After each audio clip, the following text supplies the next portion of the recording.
Chapter 601 Kingdom of Hope. You are listening at NovelFull.audio. Sunny dreamt of boundless blue skies. Beneath them, a patchwork of islands floated in the air, laid on the backdrop of velvety darkness like a beautiful mosaic. Some islands were verdant and green, some were desolate and empty, and some were covered by ancient ruins, the weathered stones overgrown by moss. All of them were bound by colossal iron chains that rattled loudly as the islands rose and fell, hovering above the abyss, a scattering of pale stars shining somewhere far, far below them. In the center of the mosaic, an ugly wound gaped, a vast tear in space where nothing but emptiness remained. A lone island soared above that tear, 7 torn chains hanging from its slopes, a beautiful white pagoda standing on its surface in a mantle of clouds. Suddenly, the sun rolled backward, soon disappearing behind the eastern horizon. The skies darkened, and then were illuminated again as a radiant moon streaked across them, swift enough to turn into a blurry trail of light. A moment later, it was day again, and then, it was night once more. The skies grew torn between light and darkness, time flowing in reverse with terrible speed. Sunny watched as the islands beneath him slowly changed their shapes, as ruins rose from the ground and assembled into unwavering structures, as the stars burning in the abyss grew brighter and brighter, new ones igniting each moment, until the whole void was suffused with a furious white light. One after another, fallen islands rose from that annihilating light, the chains that had tethered them to the rest of the mosaic repairing themselves. Soon, the tear in its center was no more, and instead, a vast ashen wasteland of scorched isles appeared in its place. The ivory tower descended from high above, taking its place at the very heart of the wasteland. An instant later, the ashes were no more, revealing a breathtaking aerial city that sprawled across dozens of islands, all of them connected to each other by arching bridges and overflowing aqueducts built out of pristine white stone, with vibrant flags fluttering in the wind and sparkling waterfalls flowing into the abyss below. Slowly, Sunny's gaze was pulled west, toward the very edge of the chained isles. There, one of the great chains anchored them to the lands beyond, and a mighty fortress stood at the precipice, similar to the other border strongholds he had seen before.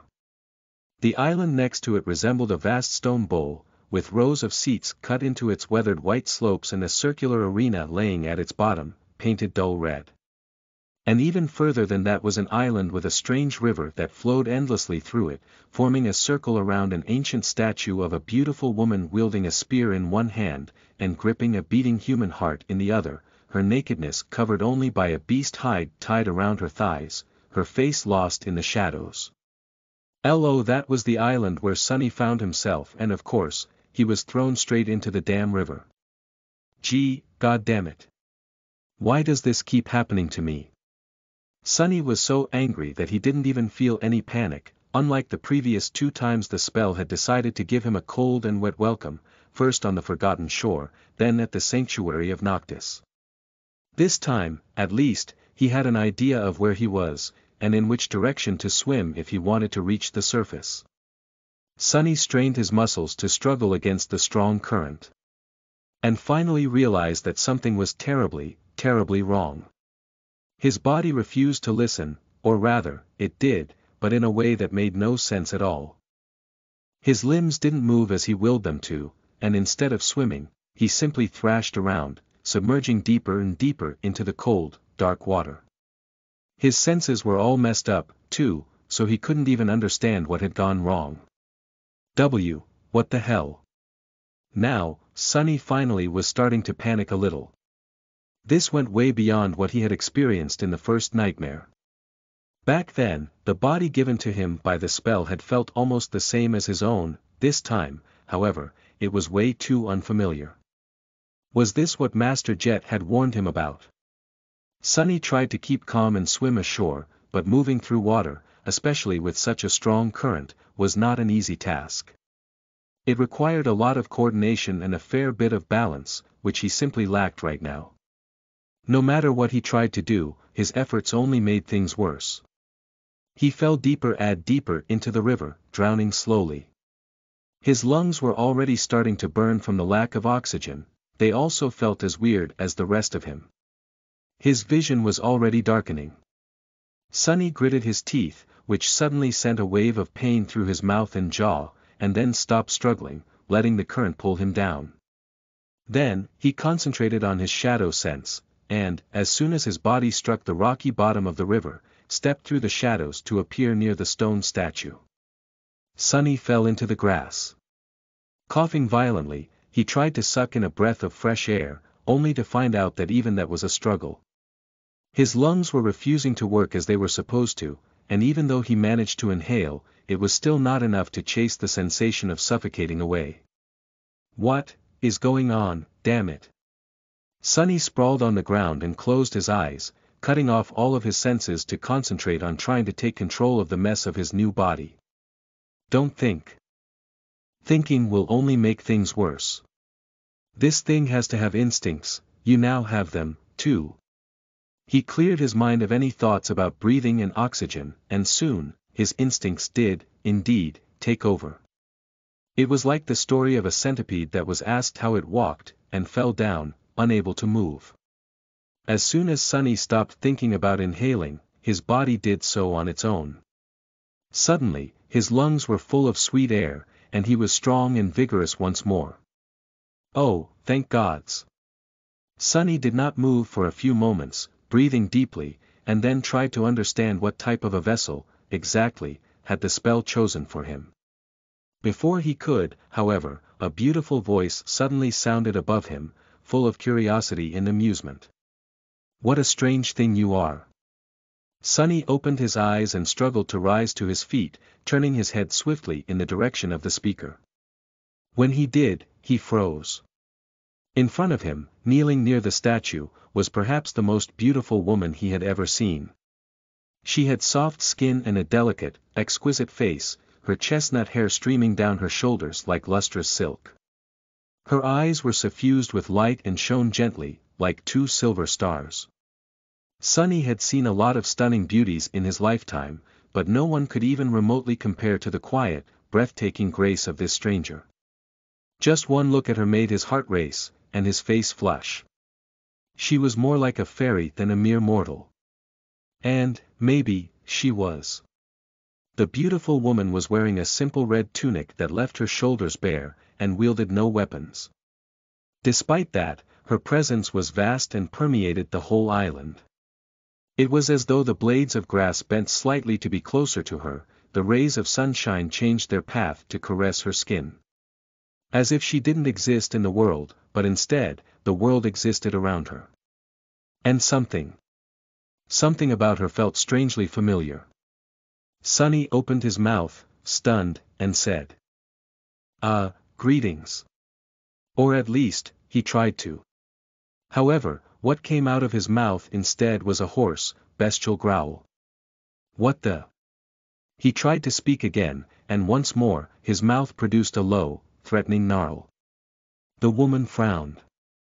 One of Shadow God's creatures, how curious.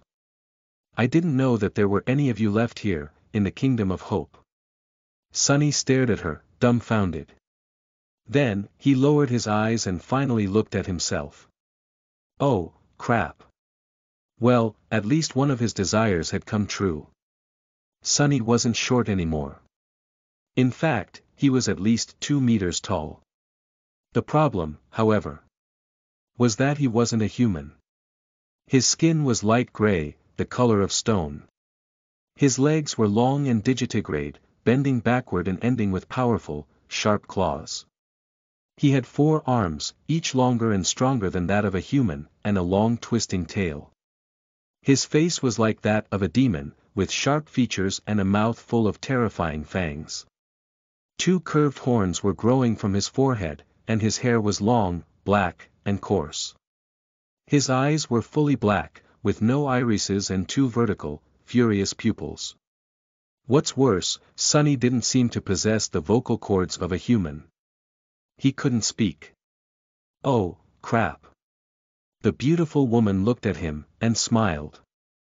Her smile was dazzling and breathtaking, but made Sunny feel cold and scared, for some reason. You shouldn't have invaded my lands, little creature. But don't worry. I will gift you a death most glorious.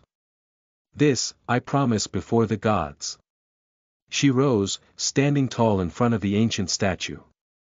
After all, Sylvain, am nothing if not merciful. Chapter 602 Swarm of Shadows. You are listening at NovelFull.audio. Slow down there, lady. Sunny tried to take a step back, but ended it staggering and almost falling down. Somehow, he managed to keep his balance, crouching as his talons dug into the ground.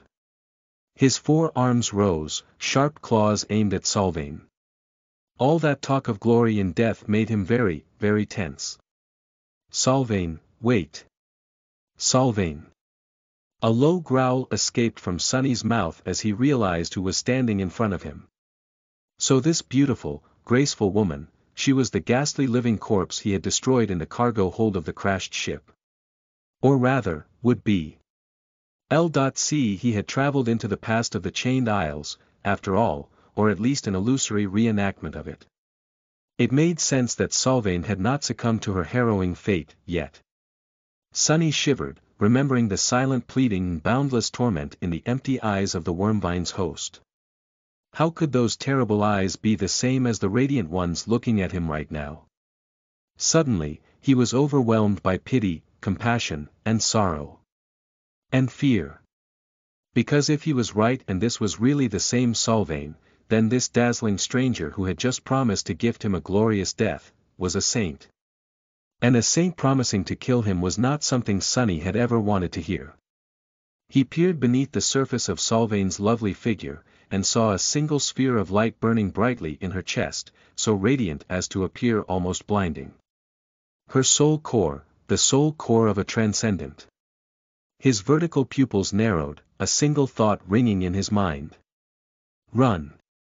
Sunny felt that his body was much more powerful than his own, inhumanly so, but without knowing how to properly control it, outrunning a saint was out of the question. If it had ever been. So, his only hope was Shadow Step. He already started to fall into the shadows when a beautiful silhouette suddenly appeared near, a graceful hand falling from above to grasp one of his arms into an iron grip. If not for bone weave, his wrist would have shattered like glass. The hold of a saint was as inevitable and inescapable as death. Sunny couldn't escape into the shadows anymore, and summoning any memory would have taken too long to be of any use. All except for one. A ghostly stiletto suddenly appeared in his trapped hand and awkwardly shot upward, leaving a thin scratch on Sylvain's perfectly smooth, silky skin. She glanced at the scratch, which was slowly welling with blood, a single crimson drop falling on the verdant grass. Her luminous eyes glistened. Is this fate, then? A sacrifice of blood was made, on the altar of war. Little shadow spawn, how special you are. Ah, so be it. With that, she smiled radiantly.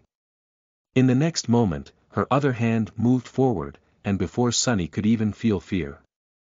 The world exploded with pain, and then turned utterly dark. Shadows, shadows. Sunny was surrounded by shadows. Some were close to him, and some were far. Some were small, and some were large. Some moved, and some were still. He was one of the shadows, too. No, not one. A swarm of them. A legion of shadows, all hidden in one vast and lightless soul. Silent and tranquil, free of all burdens. Free of all desires, free of reason and will. For now. Ugh, my head hurts. Slowly, Sunny regained his senses. The first thing he felt was pain, and then, the steady beating of his hearts. Hearts. Yes, apparently, he had 2 now. As well as 4 lungs. His body was heavy and unfamiliar, too large, too cumbersome, and too strange. Something hard and cold was pressed against it, making him feel a dull pain in his limbs. His head ached, too, as if he had been struck on it hard enough to shatter a weaker skull. Well, he had been. Had he not? The breathtaking beauty, Sylvain, hit him. She killed him. Damnation, why am I still in pain if I am dead? What nonsense is this? Full of outrage, Sonny tried to chase the pain away. But it remained. Why wouldn't it disappear? It wasn't supposed to torment him still. Unless, he wasn't dead. And the saint had not, in fact, killed him with one strike. Sonny hissed, and opened his eyes. What he saw made him stare for a few moments, and then laugh. Or rather, he wanted to laugh, but what came out of his mouth instead was a chilling, deeply disturbing, uneven wail. Oh, gods, this is just too on the nose, really. Come on. Sonny was so amused because the hard and cold things pressed painfully against his body were the sturdy bars of an iron cage. He was in a cage again, and there was a steel collar wrapped around his neck. Sonny was, once again, turned into a slave. Hey, Spell. Is this funny to you? Are you happy with yourself, you wretch? His new cage was way smaller than his previous one in the Night Temple. In fact, it was barely large enough to fit his lanky body with all its limbs, claws, and horns.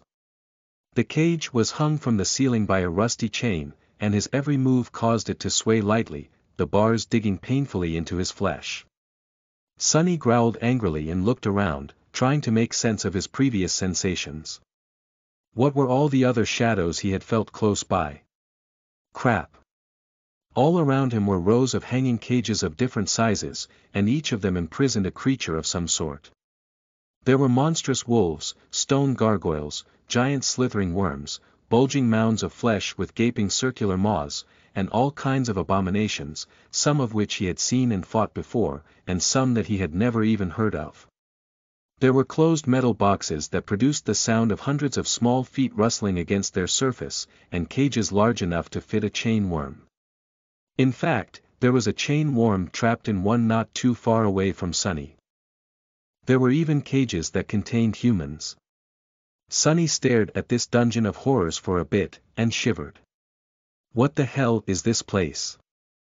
Chapter 603 Menagerie of Monsters. You're listening at NovelFull.audio. Sonny stared at the Menagerie of Monsters for a bit, getting used to the fact that his eyesight was different now, too. His eyes seemed to be much keener and were naturally able to see in utter darkness, as opposed to being gifted this trait by his aspect, but had trouble differentiating colors. The world was basically black and white, or rather consisted of various shades of gray, similar to how he used to see the world through shadows. His sense of smell was also enhanced, overloading his mind with an avalanche of new information. It was hard to concentrate on any one thing, let alone make sense of all this mess. Ah, who cares? Let's just get out of here. Just like in the Night Temple, the cage limited his shadow sense. However, this one did not sap him of shadow essence, which was a pleasant surprise. Sonny's joy was short-lived, however. As soon as he tried to shadow step away, he realized that he couldn't teleport through the iron bars. What's more, even his shadows couldn't slide through them, as though there was an invisible barrier blocking their way. Sonny gritted his teeth, and felt a sharp pain as his fangs sunk into the soft flesh inside his mouth. He tried to curse, and produced a furious growl instead. After that, he simply remained motionless for a bit, staring at the other prisoners of the dungeon with gloomy resentment. Curse it all.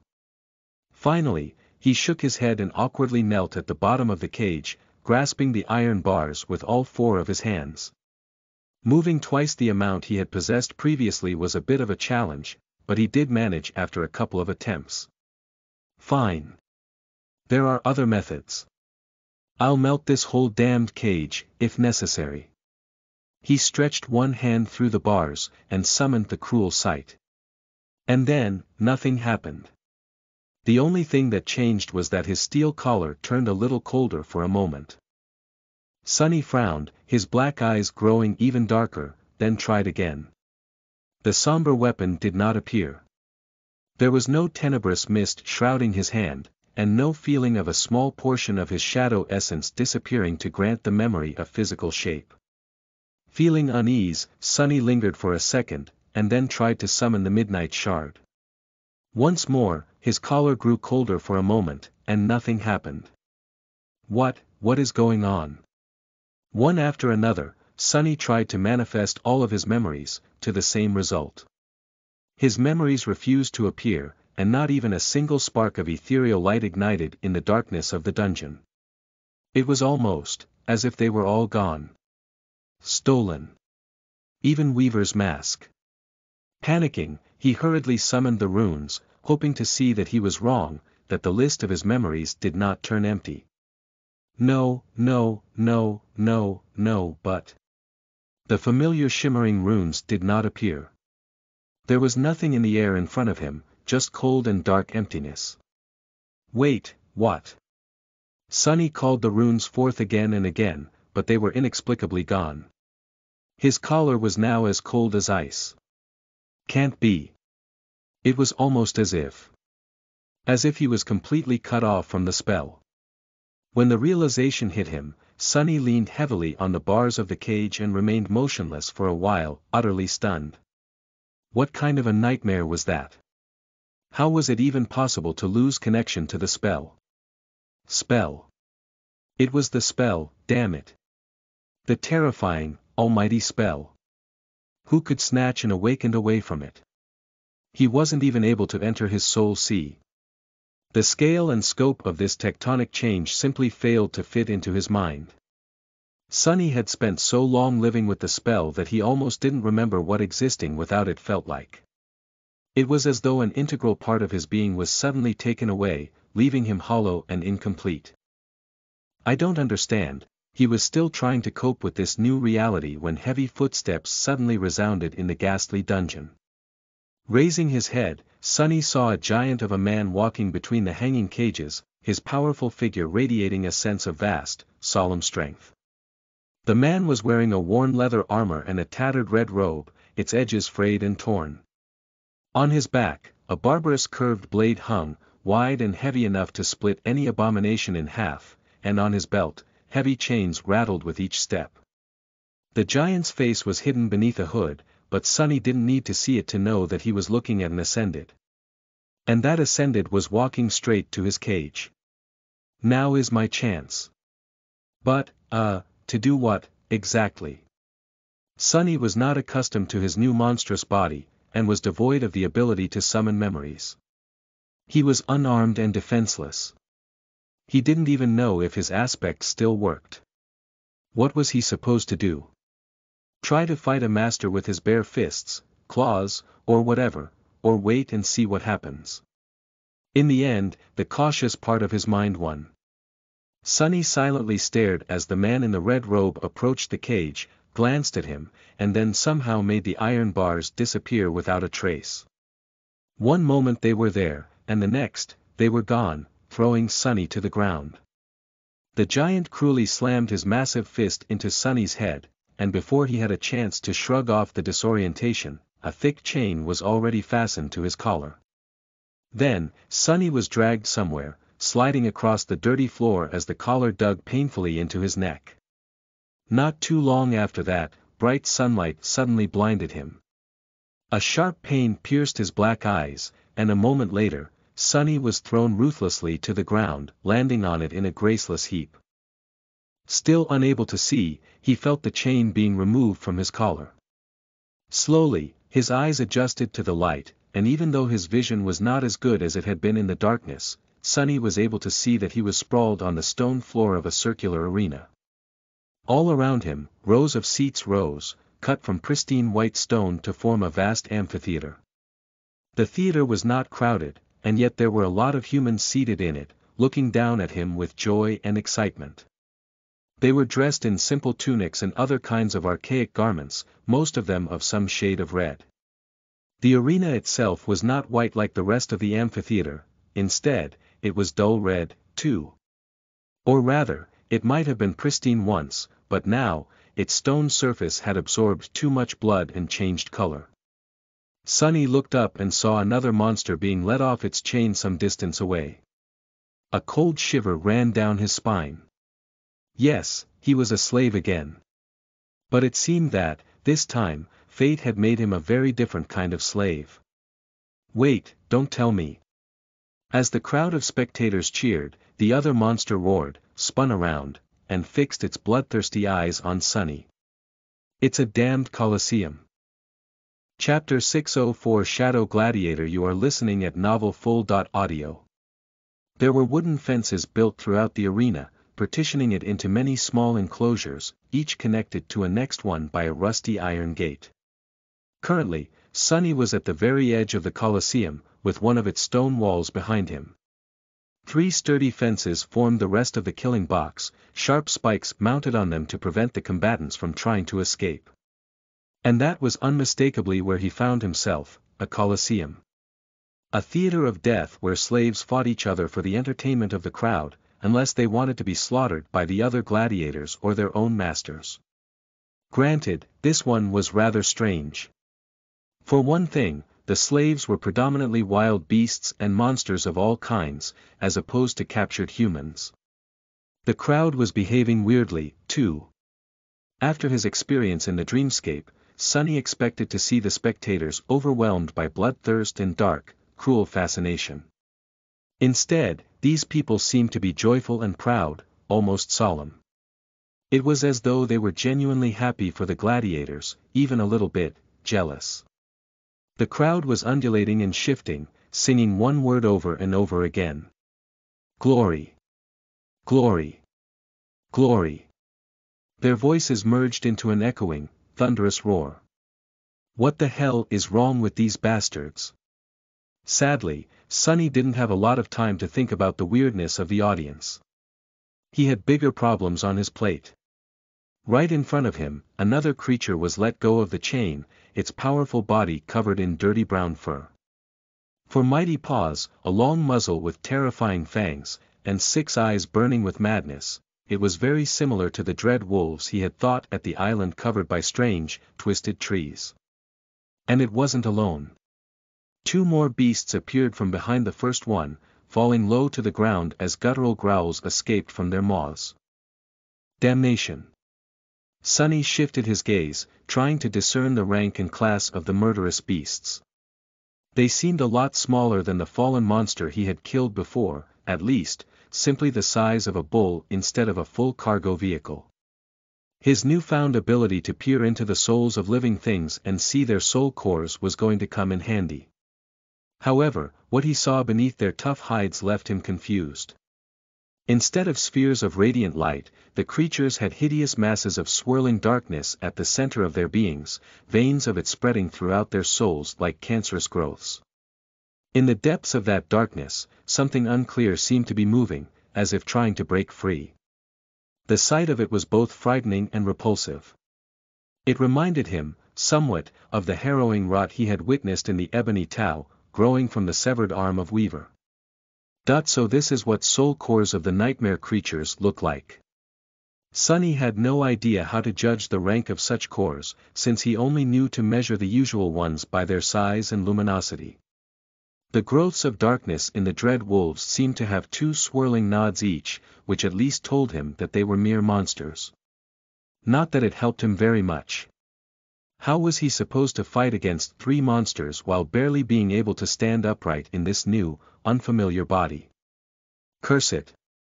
He was also not at all happy with the fact that this gaunt and powerful body was standing more than 2 meters tall, devoid of any fat.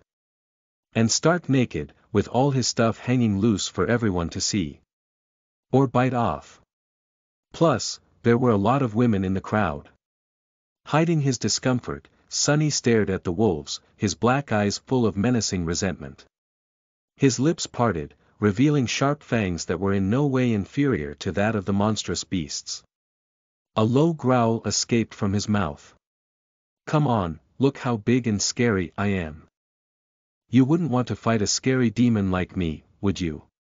One would have to be insane to attack such a monstrosity. Sadly, this was exactly what nightmare creatures were. Insane. The wolves lunged forward, madness burning in their bloodshot eyes.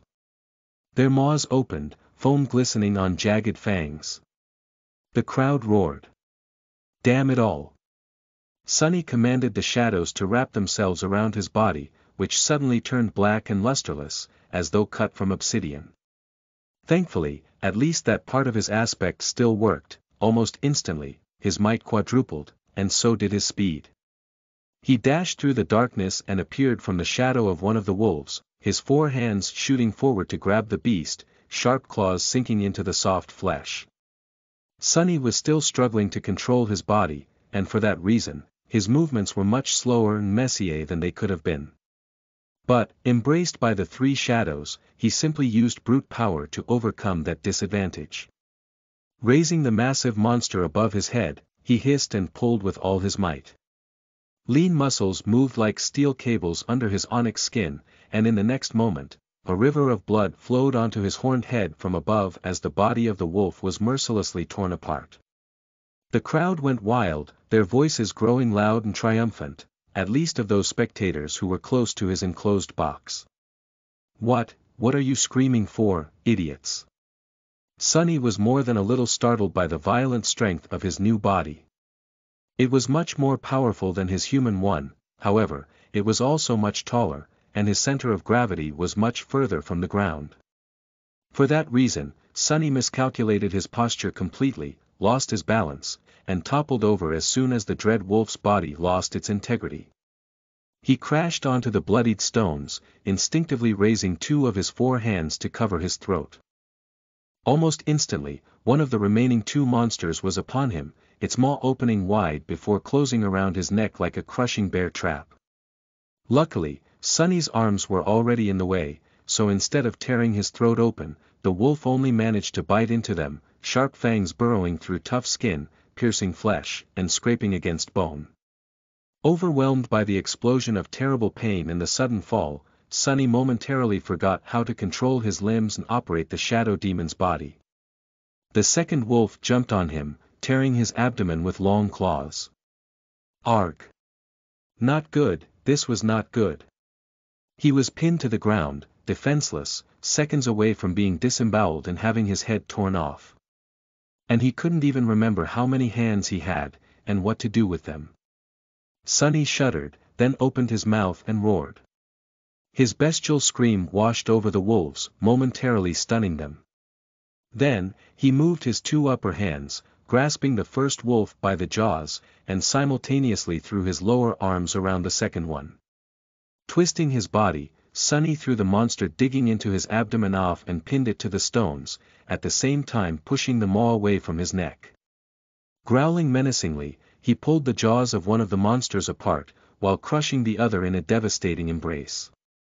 The three of them struggled furiously for a few moments, more and more gashes and lacerations accumulating on Sonny's body. The pain flooded his mind, clearing it of all unnecessary thoughts. All that remained was a cold and murderous will to kill. He strained the muscles of his demonic body to the limit, and finally felt the spine of one of the wolves snap in his embrace, and at the same time, the lower jaw of the other one separate from its skull. A pitiful wail assaulted his ears, and he threw the paralyzed monster away, ripping the other's jaw off entirely. Both wolves fell to the ground, while Sonny was finally able to rise. His fists came down like sledgehammers, crushing the skulls of the abominations into paste. The massive bodies of the nightmare creatures shuddered, and then grew still. Sonny was left kneeling, his chest rising and falling heavily. His naked body was covered in deep lacerations and blood, most of it not his own. His eyes were as black as the bottomless abyss of the sky below, and his four hands hung low, claws marred with strands of brown fur, bone dust, and disgusting grayish-red sludge. The crowd cheered loudly, more spectators starting to pay attention to his box with disturbingly joyful and sincerely pleased expressions on their faces. Sonny sucked in the air into his four lungs, his two hearts beating wildly, and slowly rose to his feet. He scowled, painfully aware of the absence of the familiar voice announcing his kills. The spell was silent. Now what? As though to answer his question, a rattling of chains resounded from somewhere up ahead. And then, the rusty iron gate in the front fence of the box rose, opening a path to a new one, this one closer to the center of the arena and permeated with the smell of death even more. Sonny stared at the newly opened path with a bleak expression, then let out a low growl and walked toward it, now acquainted with his towering body a little bit better. Damned Sylvain! That witch! I am going to kill her again, I mean. Anyway, she's going to answer for everything before the nightmare is over. This, I promise before the gods. Radiating a menacing aura of anger and resentment, Sunny passed beneath the rusted gates and entered the second box. Chapter 605 Hideous Demon. You are listening at NovelFull.audio. As Sunny was walking toward the next enclosure, he had a few seconds to think. The first thing he realized was that, despite the fact that the spell remained silent, he had in fact received the shadow fragments from the 3 dread wolves. The feeling of his cores, and thus body, growing a tiny bit stronger was there, even though it was hard to sense the minuscule change in all the chaos. Strange, this is all so strange.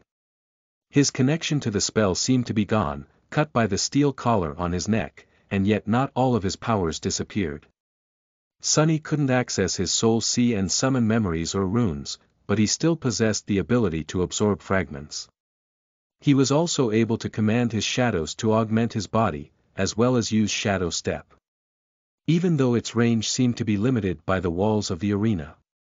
What did it all mean? Well, from the look of it, while the spell was gone, his aspect remained. There was a lot of meaning hidden in this simple fact, but Sunny had no time to unpack it. What else was his aspect capable of? Walking under the rusty gate, Sunny hesitated for a split second, and then summoned the Soul Serpent. A moment later, almost unnoticeable on his obsidian skin, an intricate tattoo of a coiling serpent appeared, wrapped around his arms and torso. When Sunny sent shadow essence coursing through it, the coils shone with dark radiance, revealing themselves for everyone to see. His lips moved, revealing powerful fangs in a frightening grin. So you are here as well, buddy. What did it mean? It meant that Sunny didn't have to fight unarmed anymore. It also meant that Saint was with him, as well. He might not have been the most deadly of creatures at the moment, still unaccustomed to this new lumbering body. But the two of them. Together, Sunny and Saint were a duo most fearsome. Full of new confidence, he entered the second killing box, sending his shadow sense forward to encompass it. What he saw there made him squint a little. There was already a battle going on in the enclosure, a pair of humans desperately trying to fight off a swarm of small, swift lizard-like creatures. Both of them wore white tunics, the younger one unarmed, while the older one had a simple sword in his hands and a leather cuirass protecting his torso. There were several human corpses laying on the ground, terribly disfigured by the sharp claws and triangular fangs of the abominations, with their once white clothes soaked in blood. Sunny shifted his gaze and saw the vile darkness spreading through the souls of the lizard-like gremlins. From the look of it, they were all awakened, the same as the wolves he had fought. Sunny measured the strength of the monsters during the battle and judged their rank to be the same as his. The younger man was an awakened, as well, with a single radiant soul core, while the older one had none at all. He was a mundane human. As Sunny watched, the older warrior was finally overwhelmed and fell to the ground, the gremlins easily tearing through his cuirass and sinking their claws and teeth into the soft flesh beneath. The young man screamed and dashed to help him, but it was already too late. Even though the awakened youth managed to kill several beasts with his fists and pushed the others away, his partner was already mortally wounded. He shuddered, a river of blood flowing from a ghastly gash in his neck, and weakly pushed the hilt of the sword into the younger man's hands. The crowd went wild, happily chanting the same damned word. Glory! Glory! Glory! The last surviving human raised his head, pain and sorrow mixing with hatred in his light blue eyes. He didn't get to dwell on his loss for long, though, because the remaining gremlins were already rushing to tear him apart.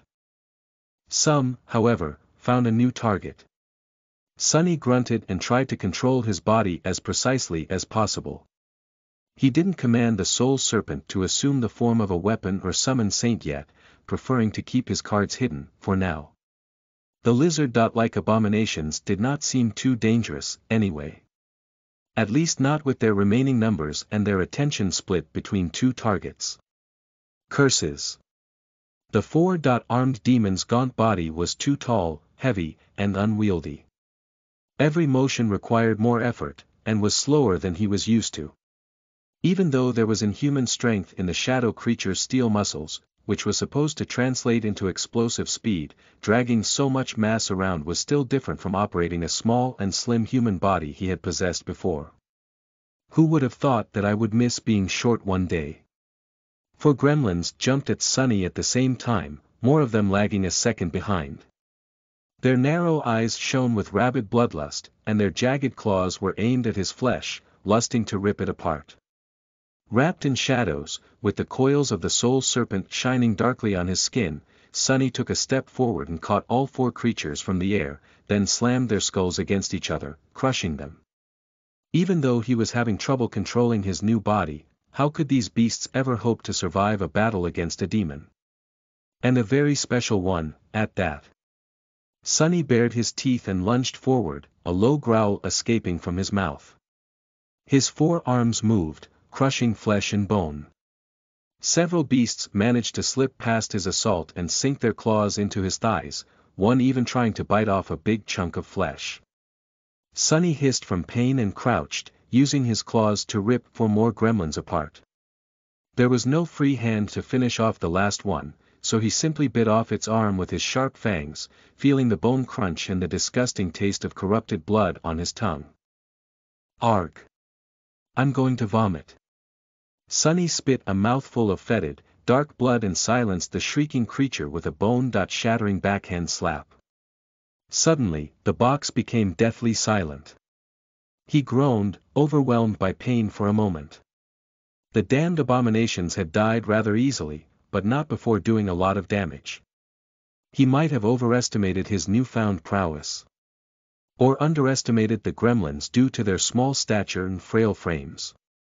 The irony. Sunny gritted his teeth, this time careful not to pierce his own lips by doing so, then wiped his face and straightened. Finally, he glanced in the direction of the remaining group of abominations.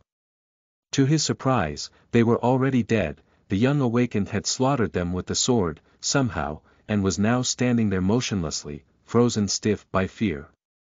The youth was staring at him with a pale face, eyes wide with terror. Then, he took an unsteady step back and whispered. Oh gods! Lord, protect me against the hideous demons of the night.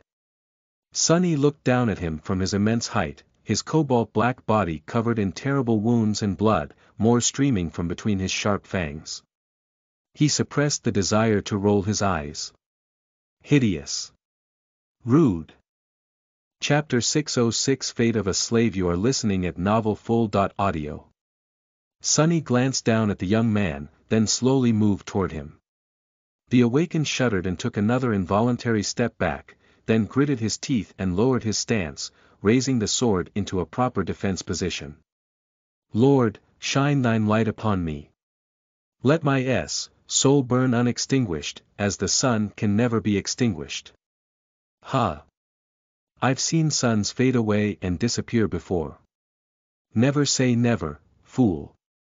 Sunny listened to the strange prayer and allowed one of his shadows to slide off his menacing body, flowing to the ground like a dark veil.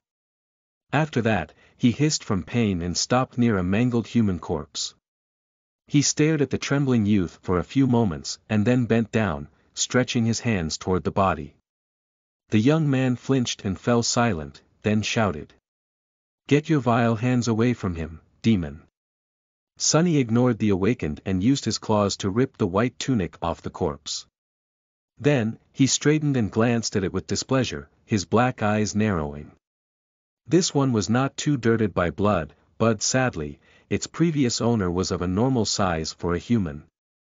As such, the tunic was way too small for Sunny's new towering body. He snarled, and then tried to tie the tunic around his waist like a makeshift loincloth. There was a big problem, though, his tail. Sunny froze, somewhat confused about what to do. Then, he awkwardly tore a hole in the tunic and made another attempt, this one, thankfully, successful. With his nakedness finally covered, he instantly felt better and turned his attention back to the trembling youth. The young man was staring at him with wide eyes, periodically glancing at the unceremoniously disrobed corpse at his feet. Finally, he opened his mouth. You barbarous beast. Have you no shame?" Sonny grinned, revealing 2 rows of sharp fangs and 4 long, terrifying canines. In the next moment, though, his smile dimmed, because there was suddenly a familiar pressure rising in his mind. So, his flaw remained, as well. Damn it. He hesitated, then slowly shook his head. Instantly, the pressure disappeared. Figures. I can't escape the damned curse even if when I'm mute, how is this even fair? The awakened blinked. No, of course not, why would a demon know shame? Wait. You can understand me. With the spell gone, its magical ability to translate any language in the nightmare was gone, too. However, Sonny found himself able to discern what the young man was saying, as well as the only word the spectators seemed to know, even if it demanded some effort. The language they spoke was not exactly the same as the ones he had learned before, first in the academy and later during his travels in the dream realm, but similar enough to make out some of the words. He was able to deduce the rest. Sonny stared at the youth from above, then nodded darkly. The young man blinked. Wait, you are not one of the corrupted, then. What kind of a creature are you? Sonny scowled. The word meant something that was tainted, infected, changed, and perverted, a being cursed with some form of corruption. But what exactly was the awakened asking? Was he referring to the nightmare creatures, perhaps? He hesitated, then shook his head again, and pointed to the coils of the soul serpent glistening on his skin.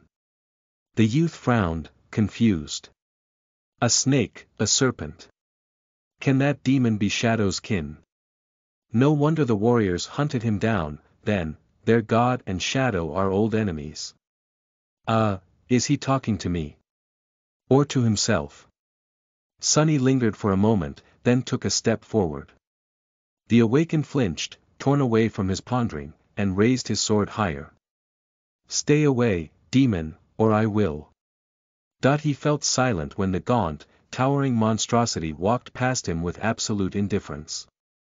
Sonny wasn't going to fight the youth, unless the fool chose to attack first, of course. Made into a gladiator or not, he was not going to play the part of an obedient slave. He had no qualms with killing humans, but not to satisfy anyone's thirst for entertainment, especially not of anyone wishing to be his owner. They would have to come down in person if they wanted to force him. He studied the dead humans. Men, women, young and old, the only thing in common they had was the color of their white garments. Some had been unarmed, and some had wielded weapons. The weapons were what he was really interested in. There was a couple laying on the red stones, none of them bearing any enchantments. He picked up a battle axe, glanced at it, and then threw it back to the ground. What was the point of having a mundane weapon? His claws were sharper and far more devastating. Luckily, the young man seemed to have decided against using the sword against him, too. He just stood there, staring at the corpses, a dark and inconsolable expression on his face. The steward of the arena, whoever that was, did not seem to want them to kill each other, as well.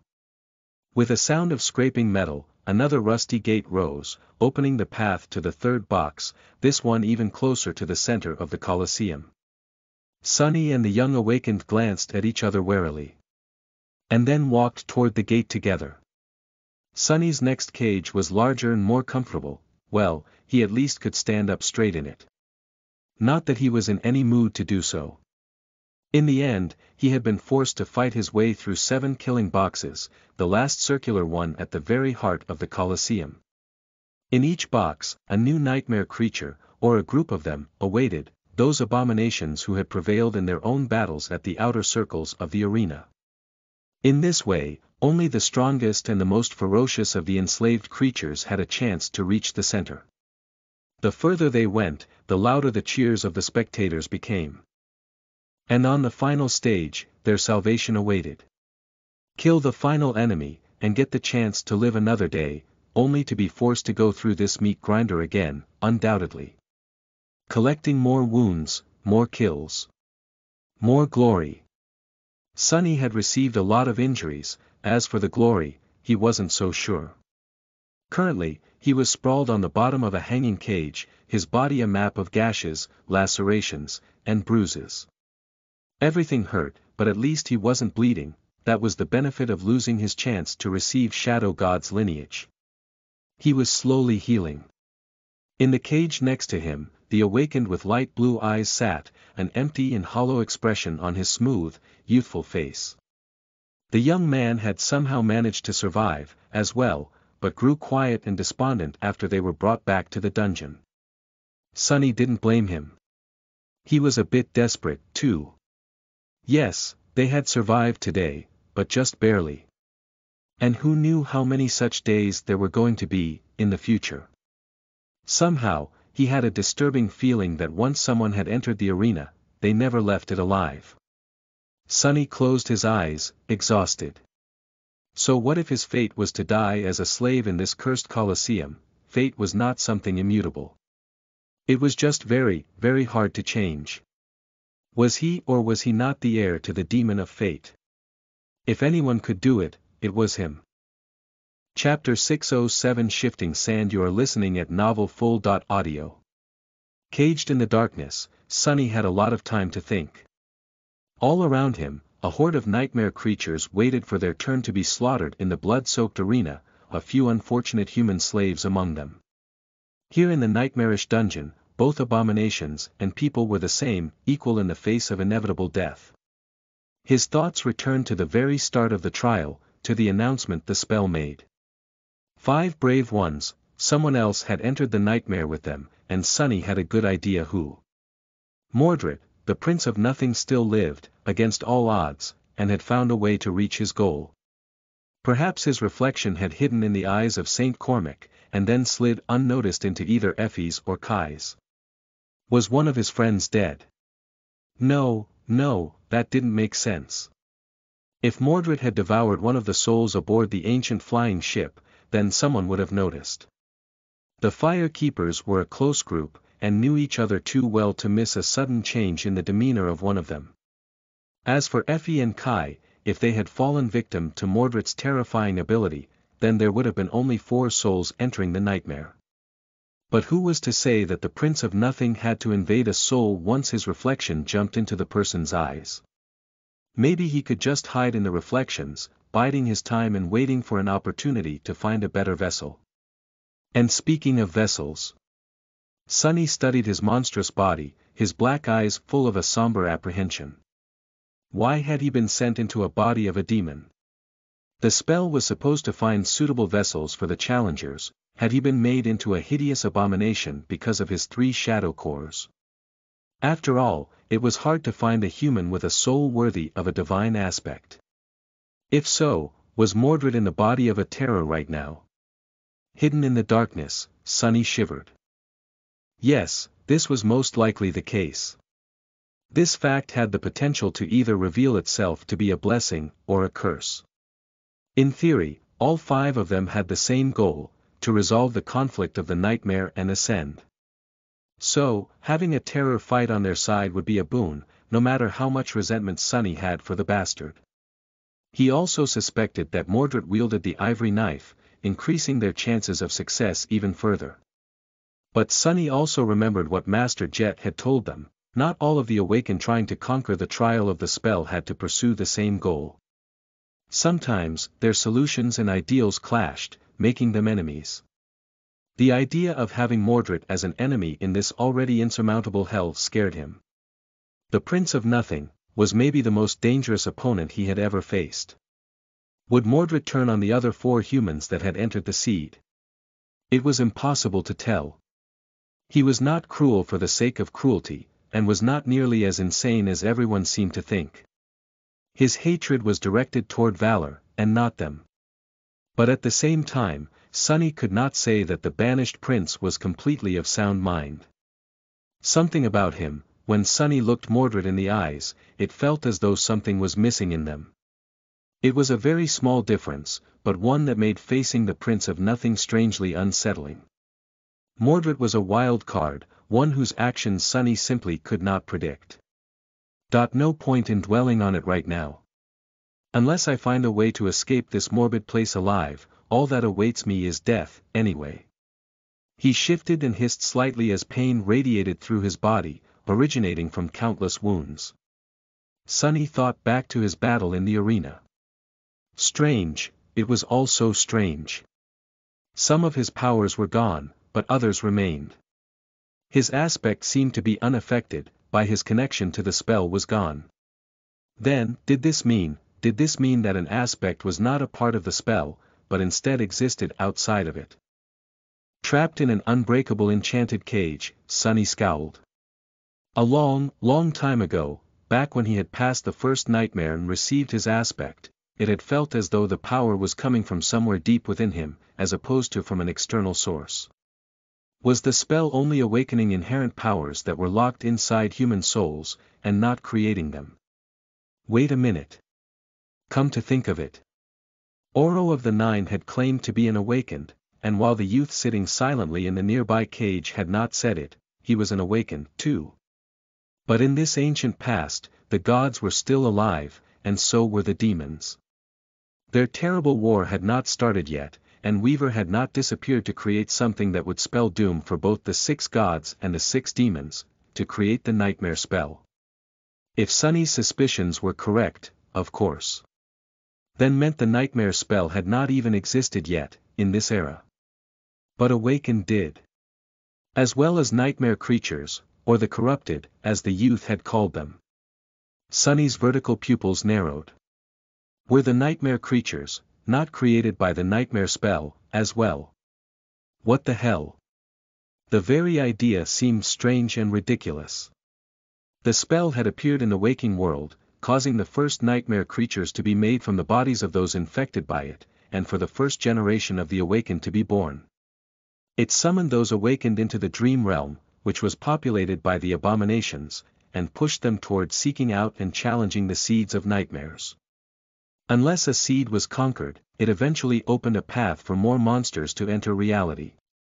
The very idea of nightmare creatures, aspects, and awakened was inseparable from the spell. And yet, somehow, it was. What? What does it all mean? Sunny ground his fangs, overwhelmed by a myriad of thoughts, and a lot of confusion. It seemed as though the very foundation of his worldview had suddenly turned out to be built on shifting sand. He closed his eyes and scowled, feeling a dull headache approaching, then raised 2 hands and rubbed his face, careful not to slice it open with the claws. Suddenly, the cage next to his swayed. The young awakened stood up and grabbed the bars, staring into the darkness. A few moments later, he said hoarsely. "Demon, hey, demon. Wake up. They're coming." Chapter 608 Reincarnated as a demonic gladiator in a magical world. You are listening at novelfull.audio. Glory. Glory. Glory. Sunny growled, falling to the ground, the heavy body of a stone gargoyle pressing him down, its claws buried in his chest. A dark radiance rose from his skin, the scales of a coiling serpent becoming more visible, and then, one of the forearms of the abomination shattered, pulled apart by his hands. The creature roared, its tail shooting forward like a spear. He had no time to dodge or deflect the blow, so instead, Sunny simply endured the blinding pain of the stone spike piercing his shoulder, and pushed with his feet, straining to jump up. As the result, his horn struck the gargoyle in the chin, impaling it through the skull. Something cold streamed down his face, and, momentarily blinded, Sunny struck the abomination in the chest with all his might, sending the stone Goliath flying back. The gargoyle exploded into a rain of stone shards when its body struck the floor of the arena. Sunny breathed heavily, his torso a mess of torn flesh, and then tiredly searched for the remaining enemy, which was supposed to be fighting the awakened youth, if he was still alive. His second day in the Colosseum had been both easier and more harrowing than the first. It was easier because Sunny was slowly growing accustomed to his new inhuman body. For someone else, this process might have taken longer, but he had always put adaptability and control of his physicality first. Both the flowing battle-style Nephites had taught him and shadow dance were meant to make the practitioner as flexible and versatile as possible, the latter especially being the pinnacle of malleability. So, he had plenty of practice to prepare himself for waking up in the body of an actual demon, ironically. Who would have thought? But this day's battles were also much more lethal. At first, Sunny had thought that his luck was just this bad, but after he and the young awakened had barely survived the first 2 boxes, the youth shared a bit of knowledge that put everything into perspective. Apparently, by surviving the previous day's slaughter and making their way to the center of the arena, the 2 of them earned the privilege of being added to the main herd of gladiators. In other words, everyone, and everything, they faced today had won 7 consecutive fights in the past, as well. This was the cream of the crop of the enslaved combatants, more or less. And the final stage was also going to be different. Damnation. He sensed 2 swift shadows some distance away, then finally saw them. His eyesight wasn't the best in daylight, so Sunny relied on shadow sense more and more. The kid was still alive, wielding a simple sword and a rusty shield that he had picked up in their second fight. He was dancing around the gargoyle, showing a good grasp of combat technique and more than a little bit of talent. The young man was inexperienced, but incredibly talented. His battle prowess was perhaps on par with what Sunny himself had shown on the Forgotten Shore. Or even greater. Not that it was going to help the youth. What was the point of knowing how to wield a sword, when that sword had no chance of piercing the enemy's stone skin? Demon. I can't hold it off much longer. Sunny sighed, then stepped through the shadows, appearing behind the gargoyle in a whirlwind of claws. With a loud roar, he crashed into the towering creature and caught it in a deadly embrace. The steel cables of his muscles moved under the obsidian skin, and with a low growl, Sunny lifted the heavy abomination into the air. Gods, is this how much Saint weighs? Even for his demonic body, the burden of a monster of similar proportions, made entirely out of stone, was almost too much. Almost. Without stopping his lunge, Sunny carried the gargoyle forward like a speeding train, and smashed the creature against the spikes mounted on the wall, impaling it on them. The crowd roared, expressing their joy and admiration of his brutality. Sunny watched as mad light was extinguished in the eyes of the abomination, then took a step back and fell heavily to one knee. Can you shut up for a moment, you bastards? Today, he hated the spectators even more than he had yesterday. The awakened youth was already beside him, staring at the dead gargoyle with a dark expression. Then, he glanced at his sword, and finally at the 4-armed monstrosity near him. Demon, you don't look too well. Sunny slooks at him with his black eyes, no recognizable human expression on his strange, bestial face. No way, you noticed. Damn, what a fool. Sunny, indeed, did not look too well. In fact, he looked terrible, with his obsidian skin torn in many places and sliced muscle tissue visible beneath. The most disturbing thing about it was the fact that his mangled flesh was awash with crimson blood, but none of it flowed out of the wounds, as if possessing a will of its own. He had not fared as well as he had thought he would in the battle against the gargoyles, in large part because the monsters had turned out to be much more powerful and swift than the similar creatures he had fought before, in the future. Although Sunny was reluctant to do so, he suspected that he would have to reveal at least one of his 2 hidden cards, the Soul Serpent or Saint, before too long. The youth hesitated for a few moments, then suddenly stepped forward and put his hand on Sunny's torn chest. Sunny hissed, shocked by the unexpected gesture. Don't move, demon. I'm trying to help you. What the hell? Suddenly, the young man's light blue eyes shone with cerulean light, and his curly blonde hair moved, as if brushed by an otherworldly wind. A warm sensation spread from his palm into Sunny's aching body. Slowly, the pain receded, and at the same time, the torn fibers of his flesh started to repair themselves, growing back together. In a dozen seconds or so, miraculously, the terrible wounds on his body had almost closed. The young man, however, paled considerably and stepped back, his breathing fast and rugged. It seemed as though his soul essence was largely drained. Well, I'll be damned. The fool was a healer. Sonny couldn't know whether to laugh or cry. On one hand, awakened healers were incredibly rare, and having one as his only ally was of tremendous benefit. On the other hand, his only ally in the battle arena also turned out to possess an aspect that was absolutely useless in a fight, so there was that, as well. The iron gates rattled, opening the path to the next killing box. Sonny hesitated for a few moments, and then rose to his feet. No, this is good. I can kill anything the slavers throw at us. He just has to keep me alive. He glanced at the pale youth, then nodded curtly and headed toward the gates. Before walking through them, however, he stopped and tore off the long tip of the dead gargoyle's tail, then handed it to the young man. The stone spike of an awakened nightmare creature was bound to perform better than a mundane weapon, at least. The awakened stared at him for a bit, then sighed and dropped the sword onto the ground. They walked through the gate, and Sonny's face instantly darkened. I know that smell.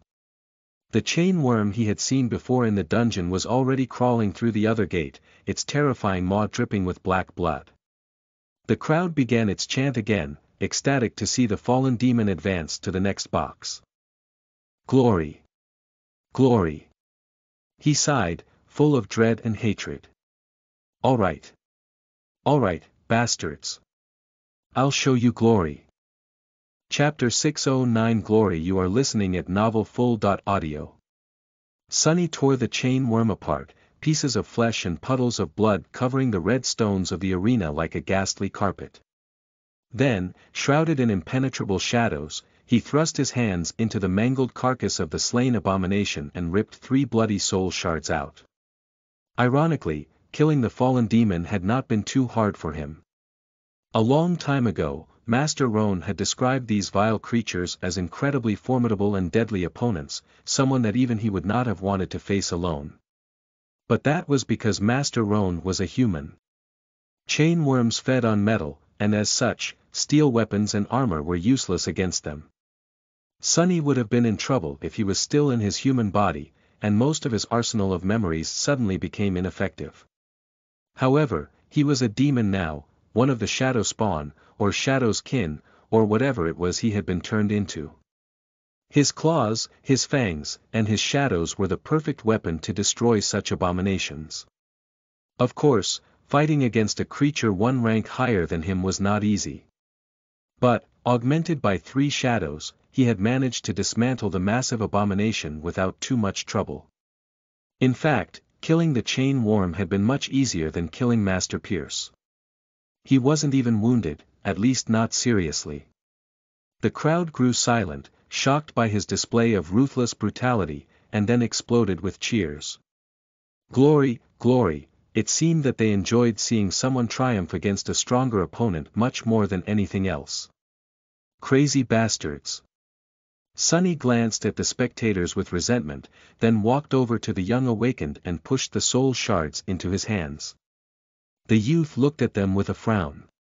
These soul shards? Gods! How can he be an awakened and not know what a shard looks like? Sonny stared at the young man darkly, then nodded and raised one hand to his chest, making a fist. The awakened hesitated. Don't you want to consume them yourself? Sonny snarled, then shook his head.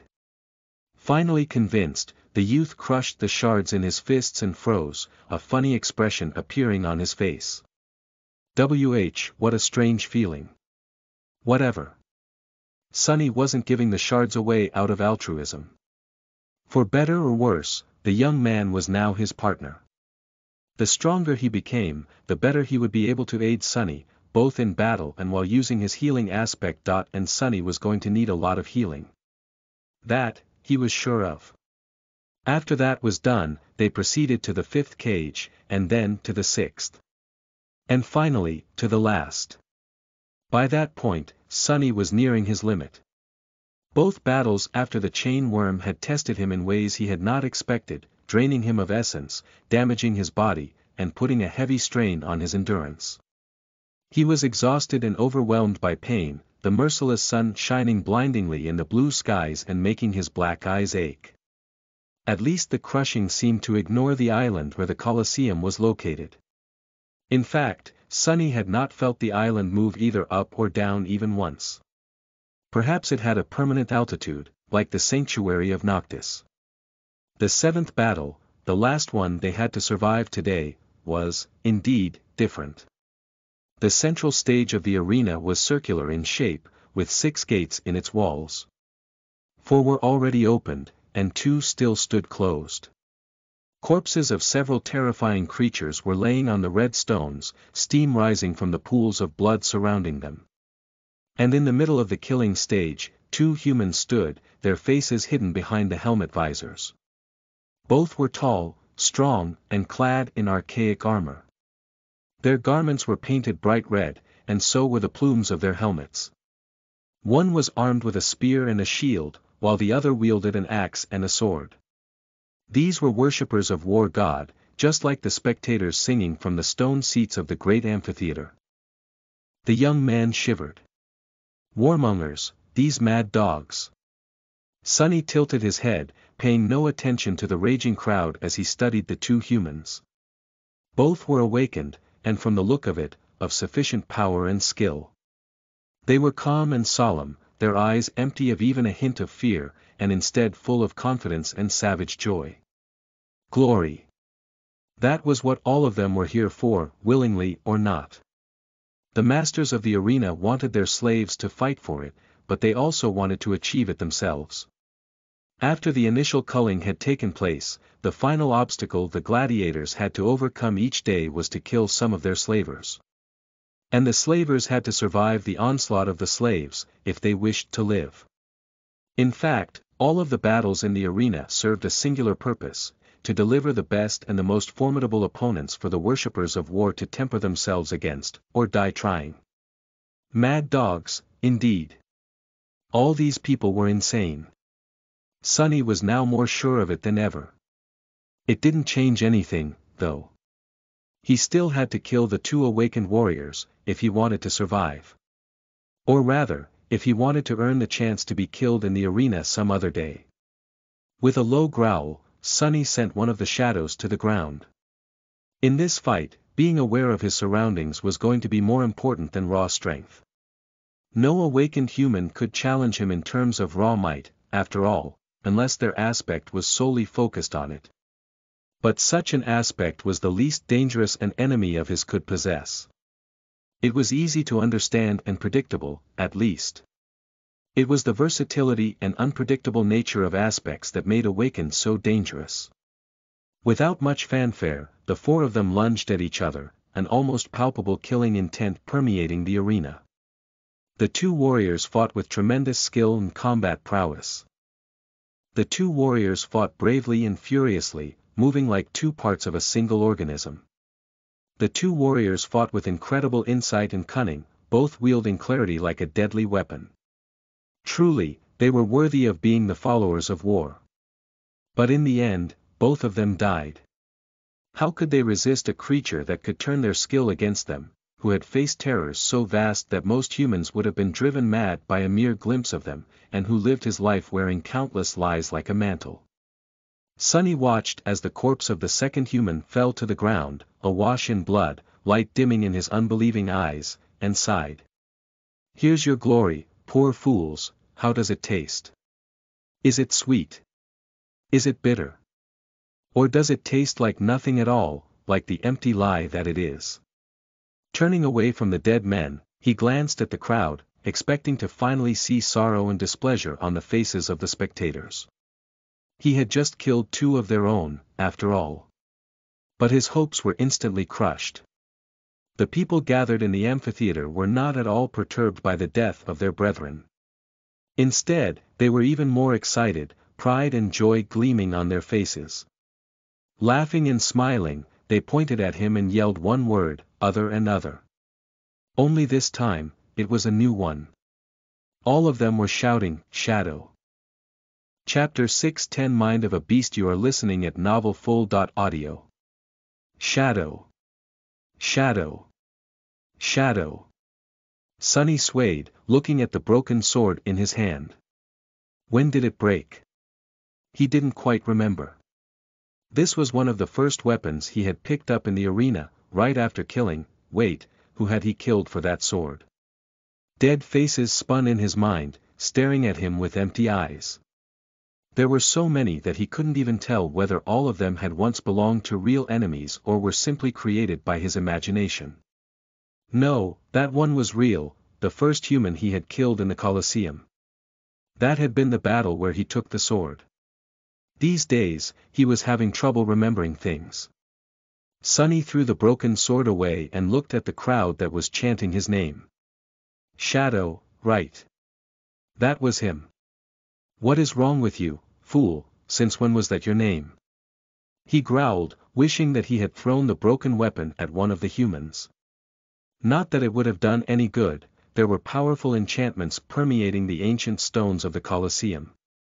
Some of them were meant to prevent the fighters from escaping, others protected the audience from their ire. Some, he had no idea about. All his attempts to break free of this cursed place had failed, for now. Demon, are you all right? Sonny lingered for a few moments, then glanced at Ilias, slowly returning from the bizarre state of mind the battle had sent him into. The young man was looking at him with a strange expression on his face, a bit of apprehension hiding deep in his light blue eyes. The youth had grown considerably stronger in the weeks they had spent fighting all kinds of monsters, both of the nightmare and humankind, in the arena. All those soul shards had not been wasted on him. His healing ability was now much more potent, and his skill as a warrior blossomed. His face also changed, becoming gaunt and angular. Almost mature. One had no choice but to grow up quickly in hell. The pain of the flaw washed over Sonny, finally shattering his strange trance. He gritted his teeth, and nodded. Well, good. You are being weird recently, you know. I have some essence left, so let me heal you before they take us back to the cages. Sonny allowed the youth to approach and activate his aspect ability, staring at the warmonger they had just killed. This one was a bit of a challenge, the bastard had almost taken one of his arms off. The slavers they fought were growing stronger lately. Something is wrong. Sonny was not thinking about the warmongers. He was thinking about his own state. At the start of all this, he had been in very bad shape. Day after day, he had fought in the arena, receiving terrible wounds and being beaten down, time after time, just to claw his way to survival, somehow, and be thrown back into the cage. At first, he had kept his spirits high despite all the horror of his situation. He kept thinking and studying his surrounding, searching for a way to escape. He still had hope.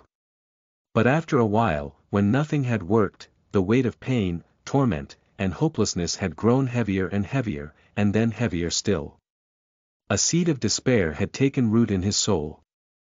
And once there, it grew uncontrollably, threatening to break him into pieces. Sonny had not broken.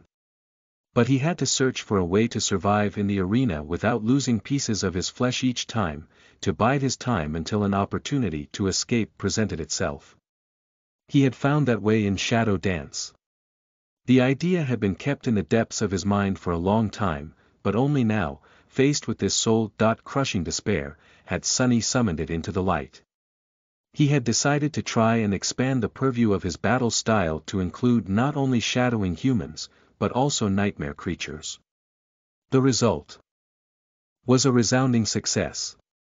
Armed with a demon's body, Sonny had found it surprisingly easy to peer into the very essence of how the mad abominations carried themselves in battle, how they used their monstrous bodies and vile abilities to tear, ravage, and obliterate everything in their path. And then, he had stolen it. He had claws, too. He had fangs and horns, too. He had plenty of hatred and cruelty burning in his heart, too. Not that having a demon's body mattered, in the end. It was the willingness to shift the way he thought that was needed. Why couldn't he learn how to ravage, rip apart, and obliterate from these creatures? He had done exactly that, and slowly, his performance in the arena started to improve. Being able to shadow the nightmare creatures not only enhanced his battle style, but also made them more predictable, and thus less dangerous. Of course, the task had not been easy. In fact, understanding how the corrupted fought and what impulses guided them was, in a sense, much harder than deciphering even the most sophisticated battle style. Their minds were perverted, bizarre, and alien to everything he had ever known. And yet, he had nothing else to do but practice, as if his life depended on it. Because it quite literally did. And eventually, his efforts bore fruit. Sonny couldn't quite remember when he had made a breakthrough, but at some point, he found himself being able to understand the nightmare creatures much better. From that point onward, his mastery of shadow dance, which had been stagnating since the Dreamscape tournament, finally started advancing once again. And with frightening speed. Now, Sonny was able to use shadow dance to assume the shape and form of all his enemies, at least in his mind, and thus know how they were going to try and destroy him. By knowing that, he had been able to anticipate and kill them first, instead, one after another, day after day, week after week. And here he was. Barely remembering who he was. As Elias healed his wounds, Sonny stared at the dead warmonger, his scowl growing deeper and deeper. Am I becoming a nightmare creature? The thought sent a cold shiver running down his spine. How did one become corrupted, anyway? Some time later, back in the cage, Sonny stared into the darkness, scared. This was not a danger he had anticipated.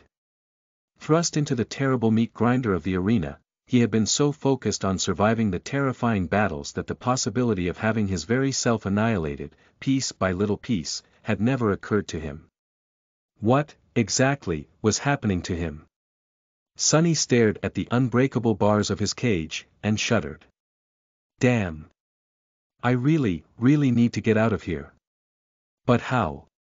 He had been trying to escape all this time, with not even a hint of a chance. The damned collar around his neck made sure that he would never be able to leave the Colosseum. His black eyes narrowed. No, I have to hold on, just a little longer. This madness is not going to last forever. It simply couldn't. Half of the cages in the dungeon were already empty, their inhabitants slaughtered on the red stones of the arena. The warmongers were slowly running out of slaves to kill. And when their number decreased too much, with only the most ferocious and deadly monsters left. Something was bound to happen, wasn't it? A cold feeling of despair drowned his mind. But what if it doesn't?